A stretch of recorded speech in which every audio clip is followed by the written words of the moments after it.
Ese guayno romántico se llama Carta Maldita. Siempre con el trío Chuquibamba recordando este mensaje musical. O sea, a nuestros paisanos de Chuquibamba y toda Arequipa, nuestro sincero cariño en este mensaje. Desde el Caminante Cervantes, en San Juan de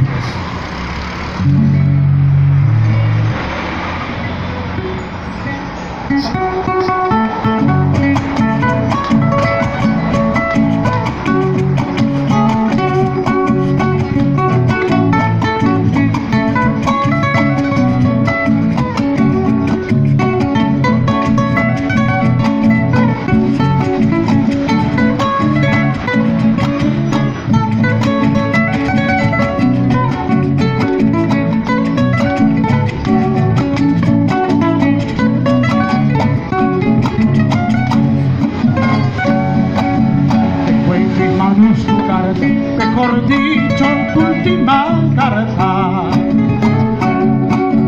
Tengo en mis manos tu carta, mejor dicho, tu última carta.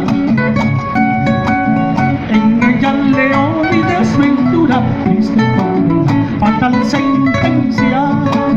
Con ella pides que no te olvide como si fuera cosa tan fácil, como si fuera cosa tan fácil.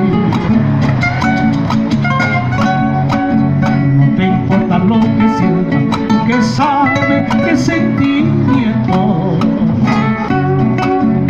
te importa lo que sienta, que sabe de sentimiento. En un instante quieres dar muerte a mi cariño noble y sincero. Me estás matando, no te das cuenta con esta carta maldita, con esta carta maldita.